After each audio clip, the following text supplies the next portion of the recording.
उनी जुन दिन मृत भएका थिए त्यो दिन घोषणा नगरेर आज घोषणा गरियो कि भन्ने गम्भीर आशंका छ। त्यो लापरवाहीपूर्ण ढङ्गले ड्राइभर आफै खसेका थिए या दाल में कुछ काला है भने जस्तै त्यहाँ केही गडबडी छ अथवा त्यहाँ हमला केही भयो कि बाहिरी तागतद्वारा वा भित्री तागतद्वारा भन्ने कुरा पनि एकदमै महत्त्वपूर्ण छ। यदि स्वाभाविक दुर्घटना हो भने यसलाई रहस्यमय किन बनाइयो, गुपचुप किन राखियो? यदि अस्वाभाविक रूपमा आक्रमण भएको हो र अस्वाभाविक रहस्यमय दुर्घटना हो भने चाहिँ मृत्यु कहिले भयो? घोषणा आज भयो, मृत्यु उहिल्यै भएको हो कि अथवा यो चुनावी प्रयोजनको लागि, पोलिटिकल फन्डाको लागि वा पोलिटिकल एउटा सेफ साइड खोज्नको लागि, सेफ जोनमा बस्नको लागि आज मात्रै घोषणा गरिएको हो कि फर्स्ट आवरदेखि नै यो विषय रहस्यपूर्ण भयो। जस्तो पहिलो रहस्य के भयो भने सीसीटीभी फुटेज लिक भएको पनि कुनै मिडिया मार्फत हो, राज्यको आधिकारिक निकायबाट त आएन। म रविजीले भने जस्तै यसलाई स्वाभाविक दुर्घटना हो र उपचारको क्रममा उहाँको निधन भयो भनेर भन्न चाहन्छु, चित्त बुझाउन चाहन्छु। जस्तो उहाँले के भन्नुभएको थियो भने तपाईहरु चितवन सम्हाल्नुहोस्, म अब मेरो भाइ भेट्न काठमाडौँ जान्छु। त्योभन्दा ठिक 7 घण्टा अगाडि उहाँको स्वास्थ्य स्थिति सुधार उन्मुख भने जुन झुटो हो भनेर कतिपयले अनुमान लगाउँछन्। यदि उहाँको स्वास्थ्य सुधार हुन्थ्यो भने उहाँलाई चितवनबाट रातारात एयर लिफ्टिङ गरेर काठमाडौँ ल्याउनु, त्यो पनि सुविधा सम्पन्न मेडिसिटीमा ल्याउनु के जरुरी थियो? स्वास्थ्यको बारेमा हस्पिटलले बुलेटिनहरू बारम्बार प्रकाशित गर्छ, स्टेटमेन्ट दिन्छ, त्यो सूचना पनि आएन। रविजी जस्तो इन्फर्मेसन टेक्नोलोजीमा अत्यन्तै चतुर बाचाल मान्छेले यसको विषयमा डे टु डे आफ्नो स्ट्याटस मार्फत जनतालाई जानकारी गराउनु पर्ने दायित्व पनि पुरा गर्नु भएन। मेरो भाइ भनेर भगवानसँग गएर प्रार्थना गर्ने मान्छे हो नि रविजी त।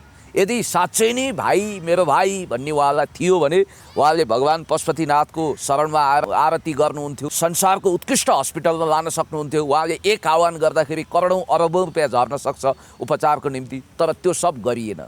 गभर्मेन्टमा जाने निश्चित भइसकेपछि, त्यो पनि हाई प्रोफाइल गृह मन्त्रालयले नि लगभग तय भएपछि यो घटना बाहिर ल्याइयो भनेर पनि कतिपय आशंकाको तुफान चलाउनेहरूले चलाए, यस ढङ्गले वक्तव्यबाजी गरे।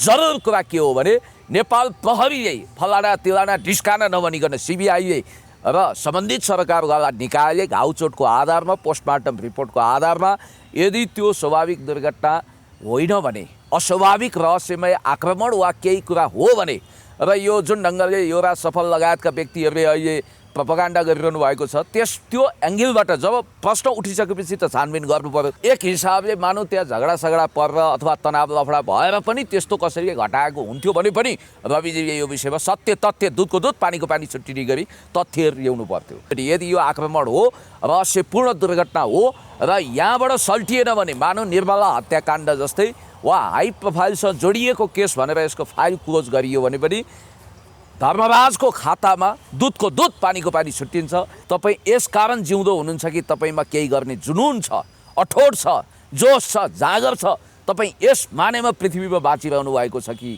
तपाईँ केही लक्ष्य हासिल गर्नको निम्ति हिम्मतका साथ सारा चुनौतीहरू सामना गर्नको निम्ति बाँचिरहनु भएको छ।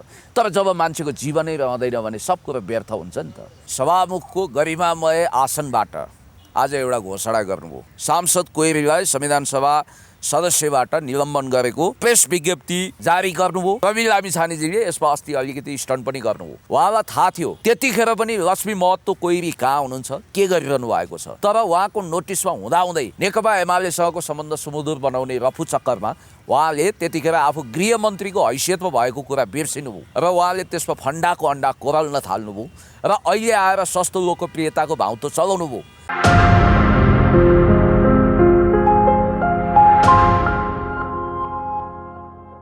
दर्शकवृन्द नमस्कार, PNB खबर.com को यो श्रृङ्खलामा हामीसँग पुण्य गौतमजी हाम्रो साथ हुनुहुन्छ। पुण्यजी, यहाँलाई हार्दिक स्वागत छ। धेरै धेरै धन्यवाद। नमस्ते। आराम हुनुहुन्छ पुण्य सर? म आराम छु, तर बहुत चिन्तामा छु। एकाध कुरामा म तपाईँसँग होइन डिसअग्री हुन्थ्यो कि अस्ति अन्तर्वार्तामा। तर तपाईँले प्रत्येक अन्तर्वार्तामा रवि लामिछानेका ड्राइभर कतै मृत होइन, कतै मरिसकेका त छैनन् अथवा मृत्यु भइसकेको त छैन भन्ने आशाले कुराकानी गर्नुभएको थियो। मैले चाहिँ अब यति संवेदनशील विषयमा उपचाररत व्यक्तिलाई किन यो किसिमको टिका टिप्पणी गर्नु अथवा अहिले किन आलो घाउमा नुन छर्कनु भन्ने हिसाबले त्यो विषयलाई स्किप गर्ने गरेको थिएँ। त तपाईँले भने जस्तै ठ्याक्कै आज उहाँको उपचारका क्रममा मृत्यु भनेर समाचार आयो होइन। अब यो के हो, बडो रहस्यमय ढङ्गले पो आयो त कुरो। मृत्यु आजै भएको कि घोषणा आजै गरिएको घोषणा आज भन्ने गरिएको हो त्यही त अब यो कुरो चाहिँ के हो अब कुरा यसरी गरौँ।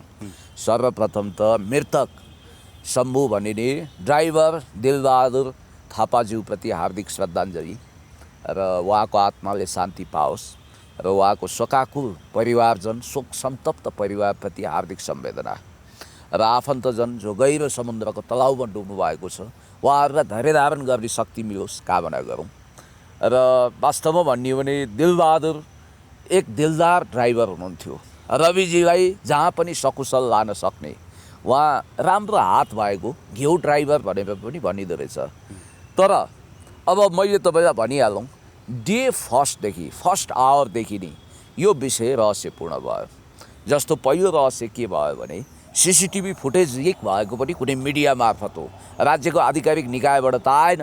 निरा हत्याकाण्डको फाइल खोल्न सक्ने र त्यो फरार भएको बाउन्सर भनिएको हत्यारालाई पानी मुनि गए पनि नछोड्ने र पत्ता लगाएर हतकडी लगाउन सक्ने काबिल नेपाल प्रहरी यो मामिलामा अनुसन्धानमा कहाँनिर अगाडि बढेको छ भन्ने हामीलाई थाहै भएन। पहिलो कुरो किनभने आफ्नो पूर्व गृहमन्त्रीप्रति बढ्ता अनुराग थियो कि अथवा एउटा भिआइपीको हाई प्रोफाइल केस हुनाले यसलाई नयाँ तरिकाले रफादफा गर्ने कुरा सोचियो कि जस्तो मलाई शङ्का गर्न पटक्कै मन छैन। म रविजीले भने जस्तै यसलाई स्वाभाविक दुर्घटना हो र उपचारको क्रममा उहाँको निधन भयो भनेर भन्न चाहन्छु, चित्त बुझाउन चाहन्छु। तर ब्रिफ हिस्ट्री अफ टाइमका लेखक स्टेफेन हकिङ्सले जो नयाँ आइन्स्टाइन भनिन्छ उहाँले भन्नुभएको छ जुन विषयमा बढी मौनता साधिन्छ र डरलाग्दो परिवेश तयार गरिन्छ त्यो विषयमा गूढ रहस्यहरू लुकेका हुन सक्छन् भनेर उहाँले भन्नुभएको थियो। मैले यसमा के भनौँ भने डे फर्स्टदेखि नै सिर्फ एक दिन एउटा सभामा त्यो पनि चुनावी सभामा पञ्चिङ 2वटा लाइन बाहेक त्यो ड्राइभरको निम्ति रविजी वा उहाँको टिमले केही गरेको पनि देखिएन। जस्तो उहाँले के भन्नुभएको थियो भने तपाईँहरू चितवन सम्हाल्नुहोस्, मानौँ उहाँको चितवन मौजानी हो, म अब मेरो भाइ भेट्न काठमाडौँ जान्छु। अनि त्योभन्दा ठिक 7 घन्टा अगाडि उहाँको स्वास्थ्य स्थिति सुधार उन्मुख भनेको थियो, सुधार भइरहेको छ भन्ने खबर पनि सम्प्रेषण गरियो जुन झुटो हो भनेर कतिपयले अनुमान लगाउँछन्। यदि उहाँको स्वास्थ्य सुधार हुन्थ्यो भने उहाँलाई चितवनबाट रातारात एयर लिफ्टिङ गरेर काठमाडौँ ल्याउनु, त्यो पनि सुविधा सम्पन्न मेडिसिटीमा ल्याउनु के जरुरी थियो भन्ने तर्क गर्ने मान्छेहरूको पनि मुख टाल्न रविजीहरूले सक्नु भएन। पहिलो कुरो। दोस्रो कुरो, जब मेडिसिटीमा आउनुभयो उहाँलाई ल्याइयो, भेन्टिलेटरमा राखियो, उहाँको होस कहिल्यै खोलेन। जस्तो कि स्वास्थ्यको बारेमा हस्पिटलले बुलेटिनहरू बारम्बार प्रकाशित गर्छ, स्टेटमेन्ट दिन्छ, त्यो सूचना पनि आएन। रविजी जस्तो इन्फर्मेसन टेक्नोलोजीमा अत्यन्तै चतुर बाचाल मान्छेले यसको विषयमा डे टु डे आफ्नो स्ट्याटस मार्फत जनतालाई जानकारी गराउनुपर्ने दायित्व पनि पुरा गर्नु भएन। अझ उहाँको वरिपरि रहेका जति पनि उहाँको भजन मण्डलीहरू छन् उनीहरूले कमसेकम बुझ्न सक्थे। यतिसम्म भयो युवराज सर, तपाईँलाई एउटा कुरा निवेदन गरौँ, म आफै पनि त्यहाँ जान खोजेँ मेडिसिटीमा। त्यहाँ के भनिएको रहेछ भने पुण्यजी तपाईँ नआउनुहोस्, तपाईँमाथि अट्याक हुनसक्छ, तपाईँलाई त कुनै पनि हालतमा तपाईँ युवराज सफल लगायतका मान्छेलाई भेट्न दिइने छैन भनेर यसरी बार बन्देज गरियो। मैले सुने धेरै मिडियाकर्मी साथीहरू जानुभयो र उहाँहरूले पनि भेट्न पाउनु भएन, कसैले पनि भेट्न पाउनु भएन। यसको मतलब दुईवटा कुरा। एउटा, त्यो स्वाभाविक दुर्घटना थियो भने यसलाई रहस्यपूर्ण किन बनाइयो, र डे टु डे स्वास्थ्य विवरणको विषयमा ल चिन्ताजनक हुँदै गएको पनि त विवरण दिन सकिन्छ नि। आज अलिकति खस्क्यो, झन् चिन्ताजनक भयो, हामी कोसिस गरिरहेका छौँ। मेरो भाइ भनेर भगवान्सँग गएर प्रार्थना गर्ने मान्छे हो नि रविजी त।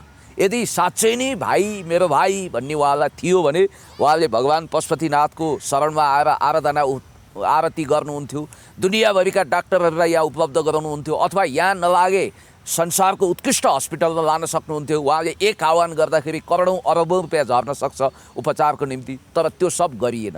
त्यसकारण दुईवटा कुरा हो, यदि स्वाभाविक दुर्घटना हो भने यसलाई रहस्यमय किन बनाइयो, गुपचुप किन राखियो। अनि अर्को एङ्गल चाहिँ रहस्यमय दुर्घटना यदि यो अस्वाभाविक दुर्घटना हो वा यो के आक्रमण हो भन्ने मान्छेहरू जसले शङ्का गरेका छन् र जस्तो शङ्काको सुई त्यता घुमाएका छन्, र एक हिसाबले भन्नुपर्दा बेनिफिट अफ डाउट यदि मान्छेलाई उहाँहरूले मुखभरिको जवाफ दिन सक्नु भएन। जस्तो त्यसमा चाहिँ मैले युवराज सफलले त अघि लाइभ गरेर यो हत्या हो भनेर बोलिसक्नुभयो। होइन, अब उहाँको आफ्नो आर्गुमेन्ट हो, हत्या हो के हो भन्ने विषय। तर मलाई जहाँसम्म लाग्छ म त्यो अतिवादी निष्कर्षमा अहिले पुग्दिनँ। मेरो निष्कर्ष के हो भने मैले तपाईँलाई सुनौँ सर, जस्तो मेरो चाहिँ भनाइ के हो भने यदि अस्वाभाविक रूपमा आक्रमण भएको र अस्वाभाविक रहस्यमय दुर्घटना हो भने चाहिँ यहाँनिर अर्को खतरनाक कुरा के आएको छ भने मृत्यु कहिले भयो, घोषणा आज भयो, मृत्यु उहिल्यै भएको हो कि अथवा यो चुनावी प्रयोजनको लागि, पोलिटिकल फन्डाको लागि वा पोलिटिकल एउटा सेफ साइड खोज्नको लागि, सेफ जोनमा बस्नको लागि आज मात्रै घोषणा गरिएको हो कि? किनभने कतिपयले स्ट्याटस लेखिरहेका छन् अब राजनीतिक रूपमा सेफ ल्यान्डिङ भइसकेपछि, गभर्मेन्टमा जाने निश्चित भइसकेपछि, त्यो पनि हाई प्रोफाइल गृह मन्त्रालयले नि लगभग तय भएपछि यो घटना बाहिर ल्याइयो भनेर पनि कतिपय आशंकाको तुफान चलाउनेहरूले चलाए, यस ढङ्गले वक्तव्यबाजी गरे। तर यसमा एउटै कुरो हो कि जन एफ केनेडीको जीवन सुरक्षित गर्नुपर्ने ड्राइभरले उहाँको जीवन सुरक्षित नगरेको अवस्था, अरू बेलामा ड्राइभर भिक्टिम भएको होइन कि ड्राइभरको लापरवाही र बदमासी देखिएको छ। जननेता कमरेड मदन भण्डारीको जीवन पनि सायद अमर लामाको गडबडी नभएको भए त्यसरी चाँडै अस्त हुँदैन थियो होला। र यसपछि जरुर कुरा के हो भने नेपाल प्रहरीले फलाना तिलाना ढिस्काना नभनिकन सिबिआईले र सम्बन्धित सरकारवाला निकायले घाउचोटको आधारमा, पोस्टमार्टम रिपोर्टको आधारमा यदि त्यो स्वाभाविक दुर्घटना होइन भने, अस्वाभाविक रहस्यमय आक्रमण वा केही कुरा हो भने, र यो जुन ढङ्गले योरा सफल लगायतका व्यक्तिहरूले अहिले प्रोपागान्डा गरिरहनु भएको छ त्यो एङ्गलबाट जब प्रश्न उठिसकेपछि त छानबिन गर्नु पर्यो। होइन, प्रहरीले इन्भेस्टिगेसन त गरेको छ। अब त्यो घरमा 9 जना थिए तर एकजनासँग मात्रै सोधपुछ गरियो भनेर अस्ति नै समाचार बनाएको त्यो पनि छोडियो होला एकजनालाई पनि। तर अब त्यति धेरै कन्स्पिरेसी थ्योरीमा पनि हामी बिलिभ नगरौँ होइन। तर एउटा कुरा नि, नसाको तालमा उहाँ त्यसरी लड्नुभयो भनिएको छ होइन। एउटा चुनावी प्रचारमा हिँडेको त्यति संवेदनशील व्यक्तिले होइन, जनताको त्यति प्रिय व्यक्तिले सम्झाउनु पर्ने हो नि, ड्राइभर भनेको त उहाँको रविकै जीवन ड्राइभरको हातमा हुन्थ्यो नि त। जसरी मदन भण्डारीको जीवन अमर लामाको हातमा थियो, त्यसै गरी रविको जीवन पनि त शम्भु थापाकै हातमा थियो। उहाँले अलिकति सम्झाउने बुझाउने कोसिस चाहिँ गर्नु पर्थ्यो, न उहाँले लुकीचोरी पो खानुभयो कि? तपाईँलाई के लाग्छ? होइन, तपाईँलाई म भनौँ, रविजीले बनाउनु भएको पब्लिक इमेज वा दयाको सागर हुनुहुन्छ, भावुकताको समुद्रमा पौडिनुहुन्छ, कसैको दुःख देख्नै नसक्ने, एकदमै दयावन्त हुनुहुन्छ भन्ने उहाँले एउटा पब्लिक इमेज बनाउनु भएको छ। तद अनुरूपको व्यक्तित्व देखियो त, तद अनुरूपको व्यवहार भयो त। यता ड्राइभरको अवस्था के छ अज्ञात छ, उनी जीवन र मृत्युको बिचमा छटपटाइरहेका थिए कि वा पहिल्यै मृत्यु भएर भेन्टिलेटरमा केही दिनको लागि राखिएर अनि मृत घोषणा नगरिएको अवस्था थियो। तर उहाँ त छमछमी नाच्नुभयो नि। मैले के भनेको थिएँ भने योरा सर त्यतिखेर इन्टरभ्यूमा, रवि लामी छानेजीमा साँच्चै मानवता छ भने उहाँले सारा चुनावी प्रोग्राम पोस्टपोन गरेर सारा समय आफ्नो ड्राइभरको लागि खर्चिनुपर्छ, कमसेकम उहाँको टिमले भनेर मैले भनेको थिएँ। डे फर्स्टदेखि नै यसमा लापरवाही गरियो र यसलाई किन यति छोपियो, किन यसलाई रहस्यमय बनाइयो? मान्छेहरूले अनेक आशंका गरेको बेला उहाँको एउटा फोटो वा भिडियो किन सार्वजनिक गरिएन? अथवा उहाँको स्वास्थ्य सुधार भएको भनेर रिपोर्ट दिँदाखेरि त्यो रिपोर्ट झुटो हो भन्नेलाई मुखभरिको जवाफ दिनको लागि उहाँहरूले कुनै पनि हस्पिटलको बुलेटिन जनताको बिचमा ल्याउनु भएन कुनै पनि दिन, र हस्पिटल प्रशासनले पनि मौनता साध्यो। हो, हामी अझै पनि उहाँलाई अब स्वाभाविक दुर्घटना थियो अथवा त्यस ढङ्गले दुर्घटना भएर उहाँ बित्नु भनेर विश्वास गर्न चाहन्छौँ। तपाईँले भने जस्तै यसमा धेरै आशंकाको भाव त नचलाउँ, तर पनि एउटा कुरा तपाईँलाई म भन्छु, यो अर्थर कानन डायलको उपन्यास सर्लक होम्सका पात्र, जासुसी पात्र जस्तै रहस्यमय पात्रहरू कहाँ घुसपैठ गरे, कहाँ पेन्ट्रेसन गरे भन्ने विषयमा चाहिँ खोज्नुपर्छ। र सबभन्दा महत्त्वपूर्ण कुरो चाहिँ के भने तपाईँलाई मैले भनिहालौँ, जस्तो सिसिटिभी फुटेजमा जुन ढङ्गको एउटा 3 तलाबाट खसेको व्यक्तिको फोटो भनेर सार्वजनिक गरियो फुटेज, मलाई लाग्छ 3 तला माथि भनेको घरको उचाइ राम्रै हुन्छ। 3 तला माथिबाट त्यो पनि तपाईँको सिमेन्टको त्यो उसमा बजारिँदाखेरि गिरी छ्यालबाल हुन्छ, असामान्य स्थिति हुन्छ। किनभने उदोमुन्टिएर आउँछ नि त, 3 तला माथिबाट आउँछ। अर्को कुरो, त्यतिखेर त्यो जुन हेड इन्जुरीको कुरा छ, छेदविच्छेद भएको अवस्था छैन, त्यहाँ रहस्यपूर्ण छ भनेर मान्छेले भने। टाउको छेदविच्छेद भएको अवस्था त्यस्तो घातक किसिमको छैन भन्छन्।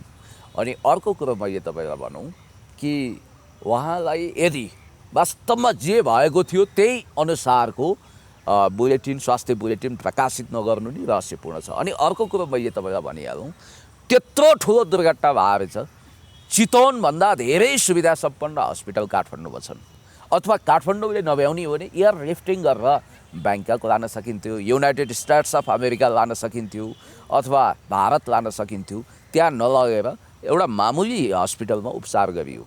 यसको मतलब कतिपयले दाबी गरे अनुसार घटनास्थल नै धुकधुकी मात्रै थियो। पूर्व युवराज दिपेन्द्रलाई राजा घोषणा गर्ने जुन चाँजोपाँजो मिलाइयो त्यतिखेर उनलाई मृत घोषणा गरिएको थिएन भने जस्तै मृत भइसकेको दिपेन्द्रलाई पछि घोषणा गरिएको भने जस्तै रहस्यपूर्ण अवस्थालाई मान्छेले चित्रित गरेका छन्। र यसमा महत्त्वपूर्ण कुरा तपाईँले बुझिहाल्नुभयो, पहिलो आक्रमण भएको होइन भने त्यसको तथ्य र प्रमाणसहित उहाँहरू आउनु पर्यो। अब शङ्का गर्नेले त अनेक गर्छन्, जस्तो कि तपाईँको त्यो समयमा जतिखेर उहाँ दुर्घटनामा पर्नुभयो खुकुरी रम प्राय गर्मीमा कसैले पनि खाँदैन। त्यहाँ खुकुरी रम भेटिएको भनेको छ। सर्दी लागेको बेला म त रक्सी खान्न। खुकुरी रम? खुकुरी रम त्यस्तो गर्मीमा चितवन? खुकुरी रम राख्या हो नि त। त्यहाँ केही स्न्याक्सका टुक्राहरू र खुकुरी रम घटनास्थलमा भेटियो भनेको छ नि त। जस्तो त्यस्तो गर्मी चितवनमा प्रचण्ड गर्मी हुन्छ, झन्डै ढलेको नि अस्ति जाँदा तपाईँ त पुग्नुभयो। म त तराईको गर्मी पचाउन सक्छु, तपाईँलाई हाप र झाप भयो। भनाइको मतलब त्यस्तो बेलामा खुकुरी रम भेटिनु आफैमा आश्चर्यपूर्ण विषय हो भनेर मान्छेले भनेका छन्। खास गरी रक्सीका पारखीहरूले त्यसो भन्छन्। दोस्रो कुरो, त्यहाँनिर जुन दुर्घटना भयो 3:30 बजे उहाँ छतबाट कसरी खस्नुभयो त? अचम्मको कुरो हो नि त। 3:30 बजे 4 बजेतिर छतबाट खस्ने भने त गजबको कुरा हो। अनि सिसिटिभी फुटेजमा माथिबाट खस्या त दृश्य छैन। तल लमतन्न परेको अलिअलि रगतको टाटा देखिएको छ। खासै ब्लिडिङ भएको अवस्था पनि त्यहाँ देखिँदैन। जस्तो धेरै ब्लिडिङ हुन सक्थ्यो नि त। त्यहाँ हेड इन्जुरी भइदिया भए त रक्ताम्य अवस्था हुन्थ्यो। तर मानौ अन्तै कतै ब्लिडिङ भएर सिद्धिएर त्यहाँ ल्याएर लास राखिए जस्तो अवस्था पो देखियो त्यहाँ। यस्तो किसिमको मानौ भनेको छु है मैले।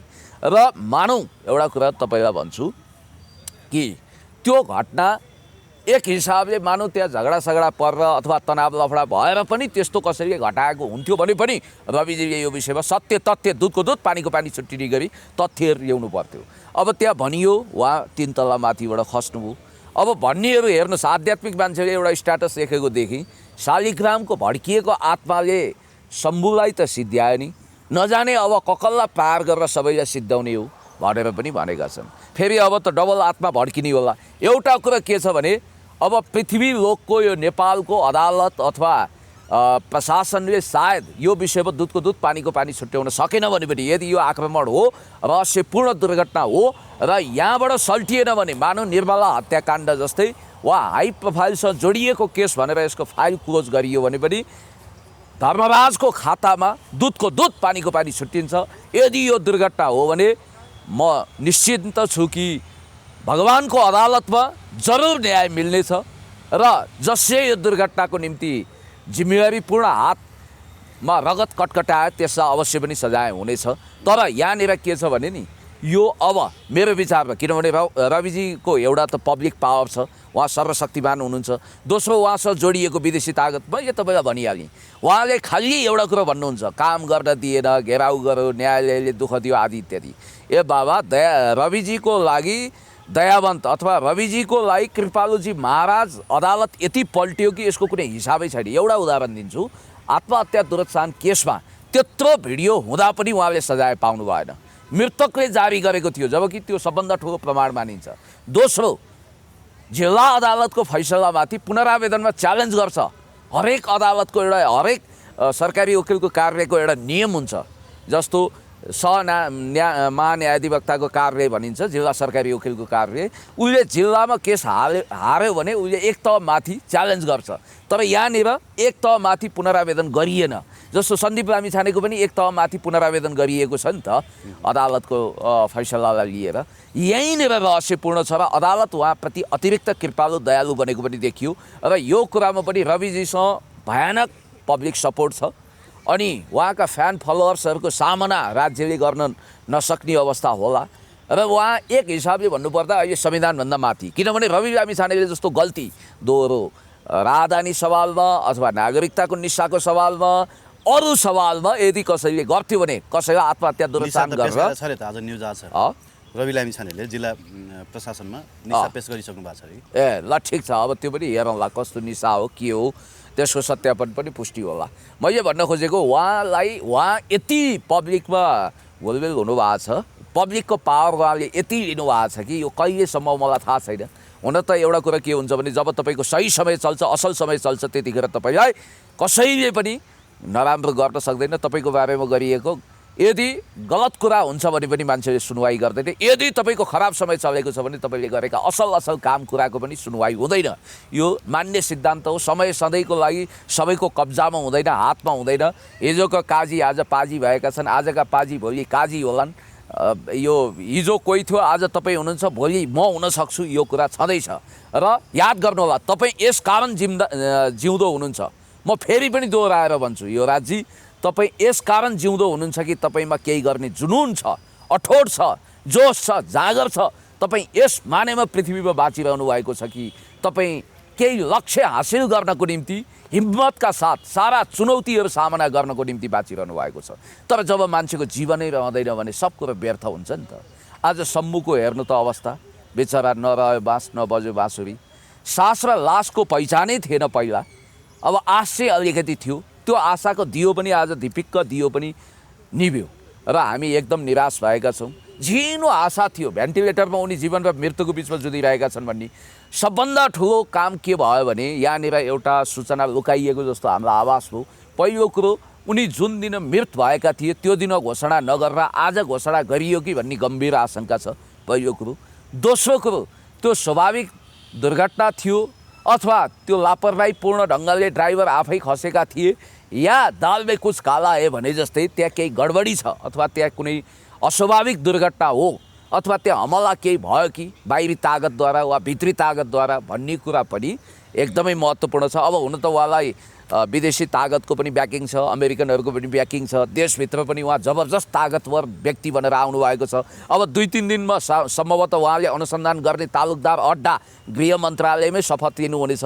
र योभन्दा बाहिर फरक प्रसङ्ग पनि मैले तपाईँलाई भनिदिइहालौँ, स्वर्णिम वाग्ले कुनै पनि हालतमा अर्थमन्त्री नहुने भए।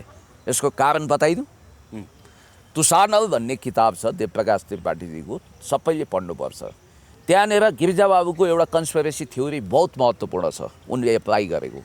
खुमबहादुर खड्काजीलाई गिरिजाबाबुले आएर भन्नुभएको छ, सुजाता कच्चा छिन् तर यसपटक परराष्ट्र मन्त्री र उपप्रधानमन्त्री सहित जाँदैछिन्, तिमी उपप्रधानमन्त्री नभए पनि गृहमन्त्री भएर सुजातालाई गाइड गर्नु पर्यो, पावरफुल मिनिस्ट्री होल्ड गर्नु पर्यो भनेपछि आज्ञा गिरिजाबाबु, म पहिलेदेखि बिपीदेखि तपाईँको आदेश तामेल गर्ने, भुइँमा खस्रा साथ सिरोपर गर्ने मान्छे हुँ, जो आज्ञा भनेर खुमबहादुर मख परे।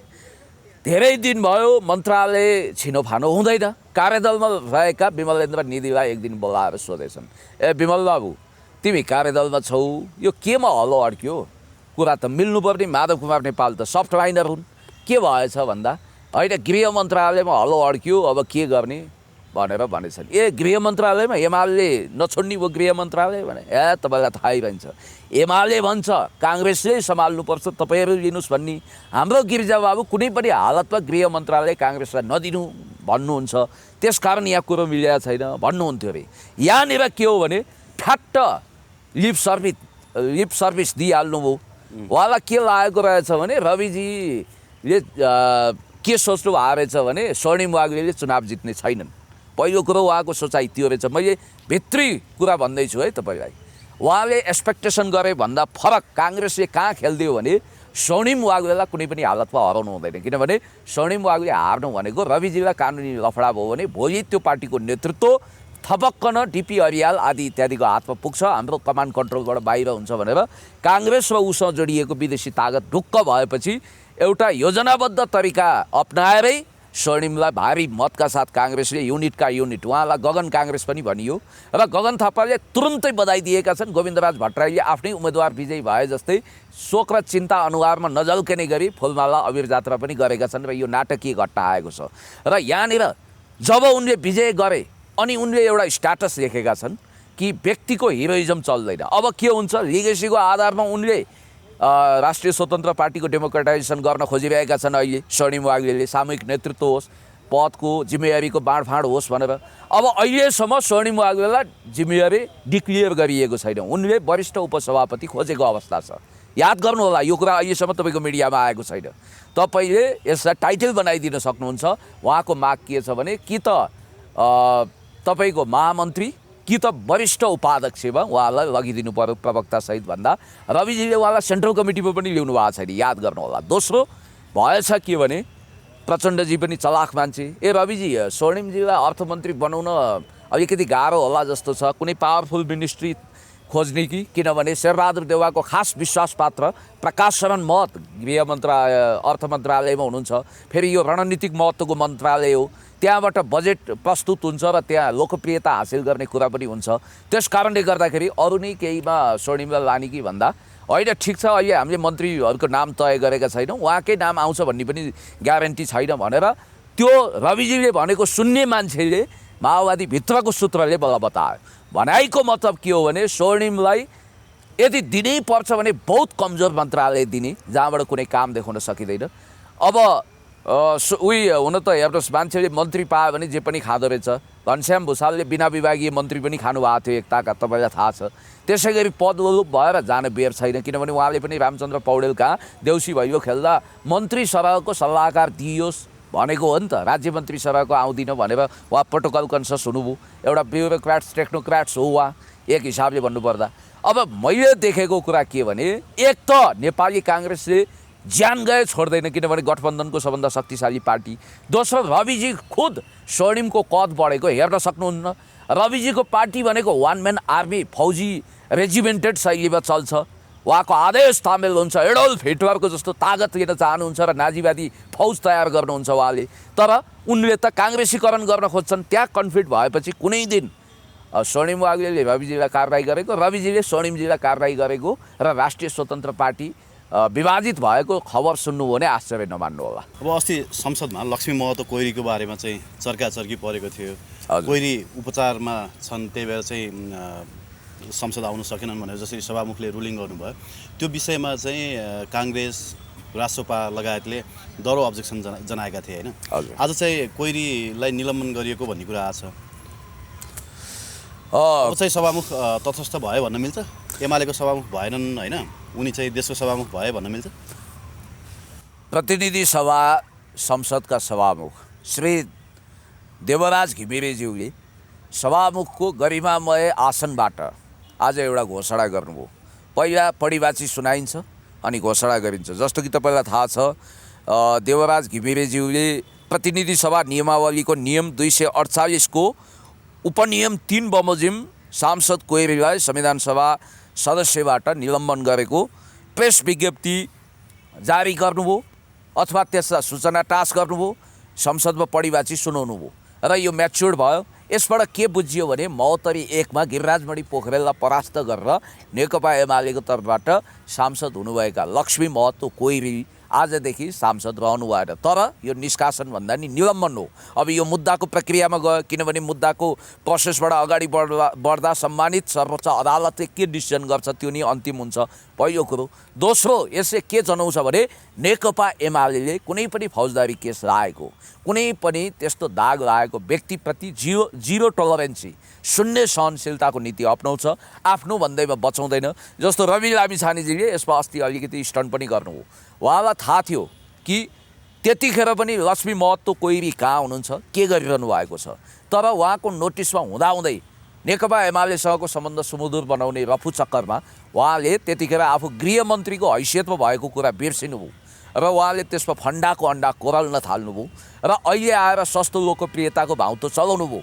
र यति कुरो म भन्न चाहन्छु कि अब के होला, जस्तो लक्ष्मी महतो कोइरी निलम्बन हुनुभयो, टेकबहादुर गुरुङ पनि भ्रष्टाचार केसमा विशेष अदालतबाट फैसला भइसकेपछि उहाँ हर्जना तिर्न बाध्य हुनुभयो र उहाँ पनि निलम्बन भएको अवस्था छ। यी दुई निर्वाचन क्षेत्र मनाङ र महोत्तरी 1 मा उपनिर्वाचन हुन्छ या हुँदैन भन्ने कुरो चाहिँ फाइनल डिसिजनमा भर पर्छ। अदालतले गरेको अन्तिम निर्णय नै यसको लागि काफी हुन्छ, किनभने निष्कासनै हुनुपर्छ सांसदको रूपमा, नभए निलम्बनले मात्रै चुनाव हुँदैन। र सभामुख देवराज घिमिरेजीले आज संसदमा जसरी यो मुद्दालाई सम्बोधन गर्नुभएको छ र लक्ष्मी महतो कोइरी कानुनभन्दा माथि हुनुहुन्न र उहाँ जे भए पनि जुन केसमा उहाँलाई अदालतले फैसला दिएको छ अथवा पहिला एक हिसाबले आदेश दिएको छ त्यो अनुसार उहाँमाथि कानुनी कारबाहीको प्रोसेस अगाडि बढ्यो भनेर बुझ्नुपर्छ। कानुनी राज्यमा यी कुराहरू स्वाभाविक मानिन्छ। हस्, थ्याङ्क यू भेरी मच। धेरै धेरै धन्यवाद।